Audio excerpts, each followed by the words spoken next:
the function of a Zen teacher is to put his students in all kinds of situations where in the normal course of social relations they would get stuck.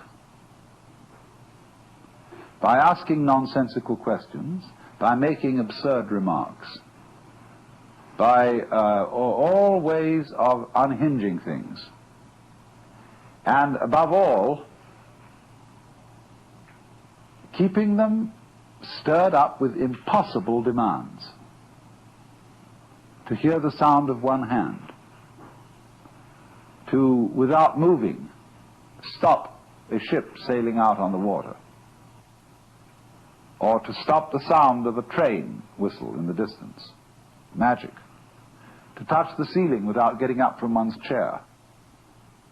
To take the 4 divisions of Tokyo out of your sleeve.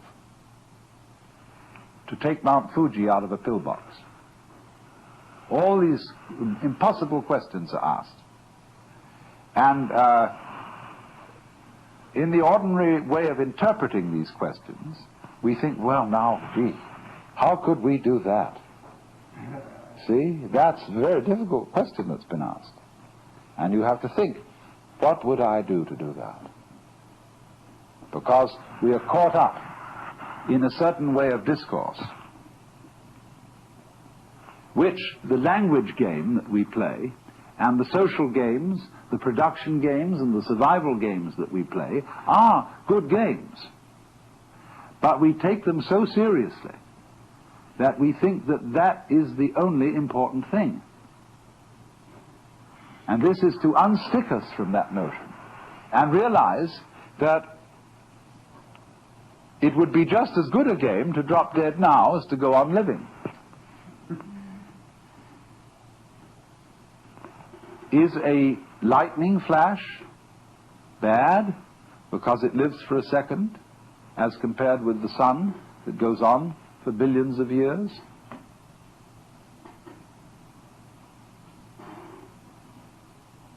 You can't make that sort of comparison, because a world of lightning goes also with a world where there's a sun, and vice versa. So long-lived creatures and short-lived creatures go together. That's the meaning of that saying.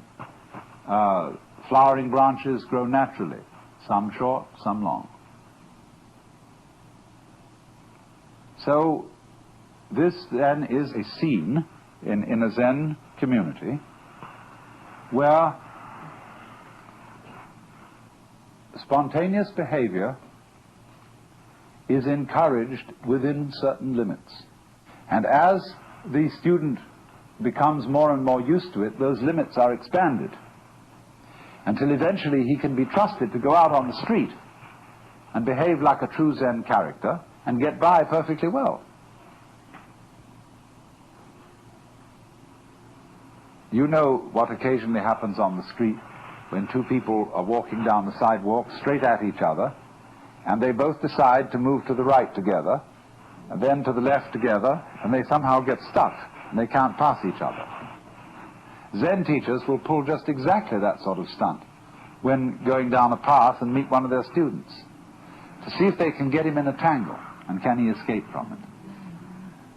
And you will find in everyday life that there is a very clear distinction between people who always seem to be self-possessed and people who are dithering and nervous and don't quite know how to react in any given situation, always getting embarrassed because they have their life too strongly programmed.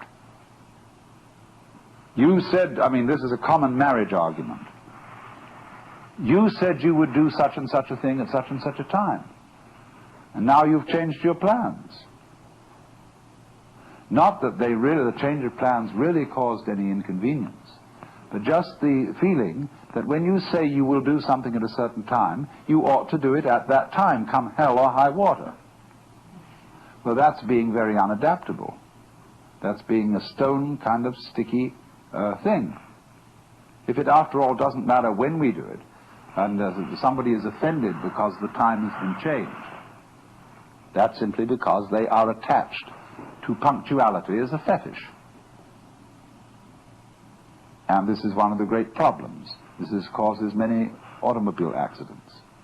Men rushing home to be on time for dinner, when they stayed late either working or they had to stop for a drink at some bar, or when the girl feels that she has to, if she has a fussy husband and she feels she has to have the dinner ready at exactly a certain moment, she ruins the cooking.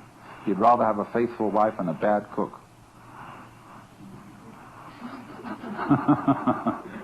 I hope I'm not treading on any toes.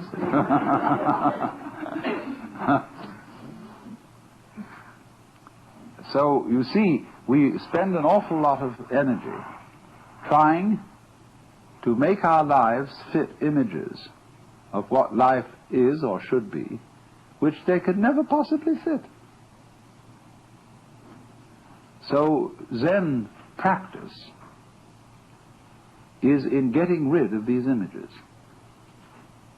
But it's so explosive socially to do that. And it so worries people.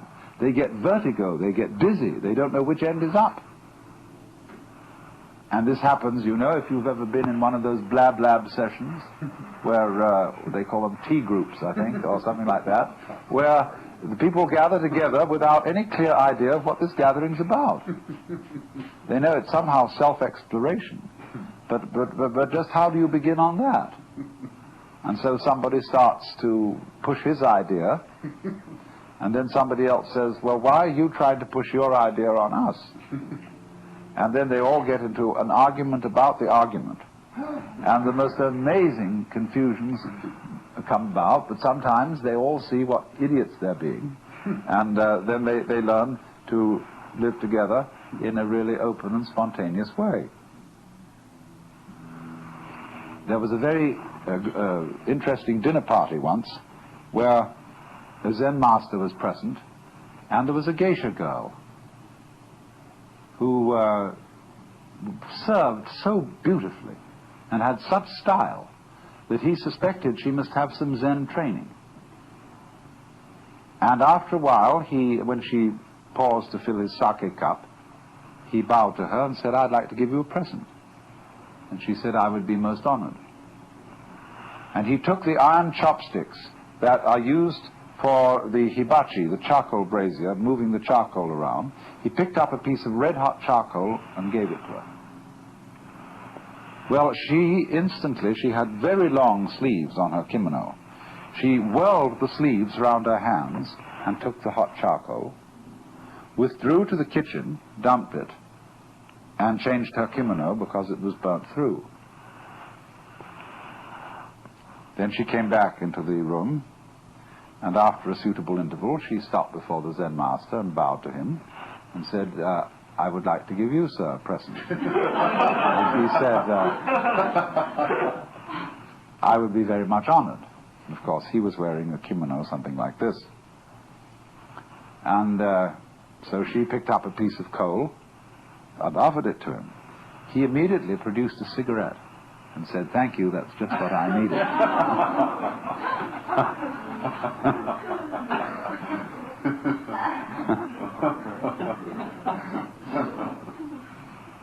Now, you know, in the same way that we have this in our culture, certain people who are comedians, who know how to make jokes and gags in a completely unprepared situation, face them with anything, and they somehow come through. So that is exactly the same thing in a special domain as Zen. Only a master of Zen does this in every life situation. But the important thing is to be able to do this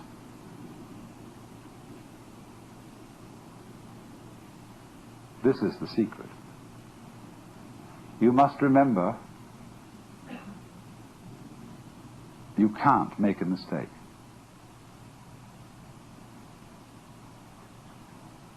Now, that's a very difficult thing to do. Because from childhood up, we have had to conform to a certain social game. And if you're going to conform to this game, you can make mistakes or not make mistakes. And so this thing has gone into us all the time. You must do the right thing. There's certain conduct appropriate here, there's certain conduct appropriate there. And that sticks in us and gives us a double self all our lives long, because we never grow up. Do you realize that the whole of life plays a game, which is a childhood game? There are three kinds of people: top people, middle people, and bottom people. And there can't be any middle people unless there are bottom people and top people. There can't be any top people unless there are middle and bottom people. And so it goes. And everybody's trying to be in a top set. Well, if they're going to be there, there's got to be someone in the bottom set. And the people who do the right thing and the people who do the wrong thing. Here in Sausalito, we have this very, very plainly. There are the right people, the nice people who live up on the hill. Then there are the nasty people who live down here on the waterfront, and they grow beards, and they wear blue jeans, and they smoke marijuana, and whereas the other people on the top of the hill drive Cadillacs and have wall-to-wall carpeting and nicely mowed lawns, and their particular kind of poison is alcohol. Now, the people who live on the top of the hill know that they're nice people. But they wouldn't know they were nice people unless they had some nasty people to compare themselves with. Every in-group requires an out-group. Whereas the nasty people think they are the real far-out people, whereas those people, those hillbillies, are squares. And they wouldn't be able to feel far out unless there were squares. See? These things simply go together. But when that is not seen, we play the games of getting on top of things all the time.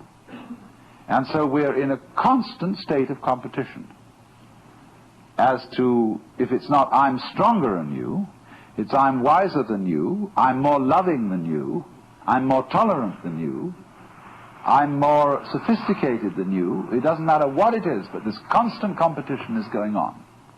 In terms of that competition, we can, of course, lose place and in that sense make mistakes. But what a Zen student is a person who is not involved in the status game. That's the real meaning of a monk. He is not keeping up with the Joneses, and to be a master, he must get to the point where he's not trying to be a master. The whole idea of your being better than anybody else simply doesn't make any sense at all. It is totally meaningless. Because you see everybody manifesting the marvel of the universe in the same way as the stars do, and the water and the winds and the animals. And you see them all as being in their right places and not being able really to make mistakes, although they may think they're making mistakes or not making mistakes and playing all these competitive games. But that's their game. Now, I only say, if that game begins to bore you and it begins to trouble you and give you ulcers and all kinds of things, then you raise the problem of getting out of it. And therefore you start to become interested in things like Zen. That is simply a symptom of your growing in a certain direction, where you are tired of playing a certain kind of game. You are as naturally flowing in another direction as if a tree were putting out a new branch. So because you say, oh well, we people are interested in higher things, You see, that depends still on the differentiation of rank between the superior and the inferior people. But when you begin to see through that and grow out of that, you don't think anymore of this superior and inferior classification. You don't think we are spiritual people who attend to higher things as distinct from these morons who are only interested in beer and television. This is simply our particular form of life. Like there are crabs, and there are spiders, and there are sharks, and there are sparrows, and so on. The trouble with the human being is, like the trouble with certain animals, like the dinosaur, who evolved to the point where he was so big that he had to have two brains, a higher self in the head and a lower self in the rump. And the difficulty was to get these two brains coordinated. But we have exactly the same trouble. And we are suffering from a kind of jitters that comes from being two-brained. Now, you see, I'm not saying that that jitters is bad. It's a potential step in evolution and an opportunity of growth. But remember, in the process of growth, the oak is not better than the acorn. Because what does it do? It produces acorns. Or you could say, just like I sometimes love to say, that a chicken is one egg's way of becoming others. So an oak is an acorn's way of becoming other acorns. Where is the point of superiority? The first verse of that poem I just quoted, the flowering branches grow naturally, some short, some long. The first verse is, in the landscape of spring, there is nothing superior and nothing inferior. The flowering branches are naturally, some short, some long. So that's the point of view of being an outcast, in the sense of being outside the taking seriously of being involved in the social game, and therefore being threatened by making mistakes, of doing the wrong thing. That is to say, of carrying into adult life one's childhood conditioning, where somebody is constantly yammering at you to play the game. So therefore, the preachers and the teachers take the same attitude towards their adult congregations that parents take to children, and lecture them and tell them what they should do, and judges in courts feel also entitled to give people lectures because they say those criminal types haven't grown up, but neither have the judges. It takes two to make a quarrel. So one can begin to think in a new way, in the polarity thinking, instead of being stuck with the competitive thinking of the good guys and the bad guys, the cops and the robbers, the capitalists and the communists, all these things, which are simply childishness.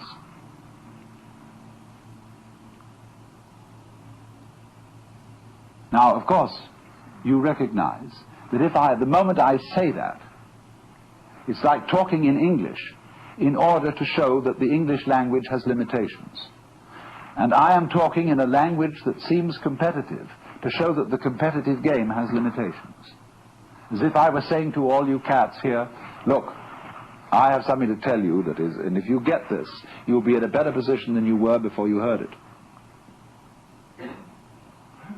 But I cannot speak to this group or this society or this language-speaking culture without using the language, the gestures, the customs, etc., that you have. The Zen masters try to get around this by doing things suddenly that people just don't get. Well, what is this? therefore, that is the reason why, this is the real reason why, Zen cannot be explained. You have to make, as it were, a jump from the valuation game of better people and worse people, in groups and out groups.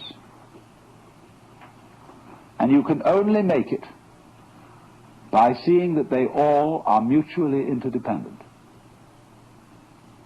So if we take this situation, let's say I would be talking to you and saying, look, I have some very special thing that you've got to take notice of.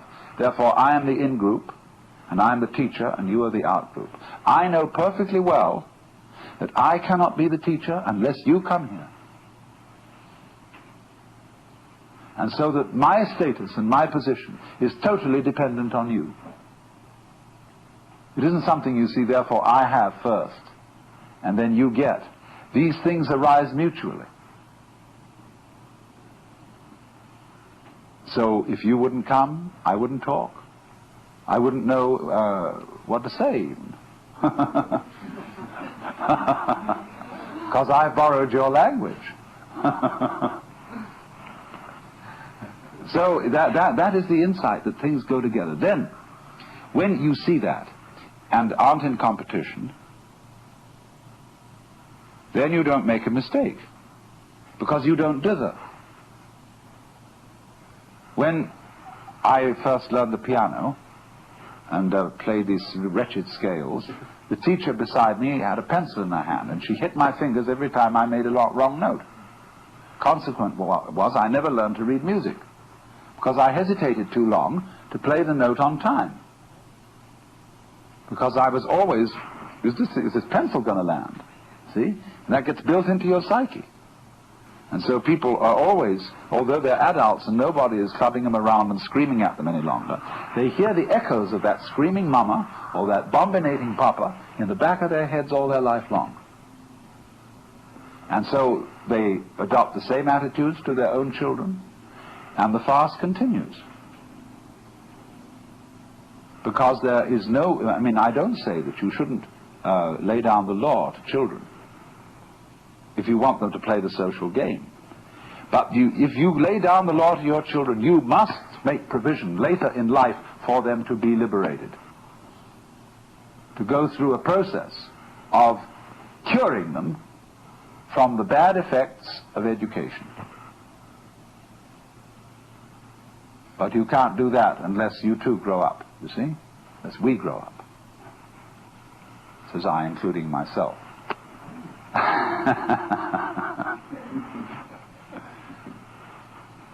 So that is the thing. Now, therefore, in the Zen scene, you would think that the master, as we know him and as we read about him, is an extremely authoritarian figure. That's the way he deliberately comes on at the beginning. He puts up a terrific show of being an awful dragon. And this screens out all sorts of people who don't have somehow the nerve to get into the work. But once you are in, a very strange change takes place. The master becomes the brother. He becomes the affectionate helper of all those students, and they love him as they would a brother, rather than respect him as they would a father. And therefore the students and masters, they make jokes about each other. They have a very curious kind of social relationship, which has all the outward trappings of the authoritarian, but everybody knows on the inside that that's a joke. Liberated people have to be very cool. Otherwise, in a society which doesn't believe in equality and cannot possibly practice it, they would be considered extremely subversive. And therefore great Zen masters wear purple and gold and carry scepters and sit in thrones. And all this is carried on to cool it.